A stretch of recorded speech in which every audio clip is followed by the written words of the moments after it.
পারবি না বল তো? দুপাশে বাল, মাঝখানে লাল, উত্তরটা কি হবে? বলেন কি? আমি বলবো?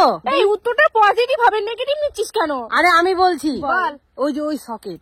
আরে না, তোদের শুধু ওইসব চিন্তা ভাবনা। ছায়ার নিচে পকেট। ঘোড়ার ডিম। বলেন কি? আচ্ছা বন্ধুরা, তোমরা বলো তো উত্তরটা কি হবে? আরে বান্টুর সে সকেট, বোঝে না। সব জানে, সব বোঝে না। মেয়েদের বয়স 18+ হলে যাকে খুশি তাকেই দেয়। এখন প্রশ্ন হলো কি দেয়? যদি বলতে পারেন আপনি 14,000 টাকা পাবেন। মেয়েদের বয়স 18 হলে যাকে 18+ হলে যাকে খুশি তাকেই দেয়। মন মন? মন মন কিভাবে? এই যে ভালোবাসা আদান প্রদান করে, যেমন না আমি না না একজনকে দিছি। না না না, এটা না। 18+ হলেই যাকে খুশি তাকে দিতে পারে। পারবেন? মনই তো। নো। নলেজ দেখছেন? দর্শক, আপু পারেনি। আপনারা কেউ পারলে উত্তর দিয়ে জানাবেন আর ভিডিওটা শেয়ার করবেন। এ তো ফেল।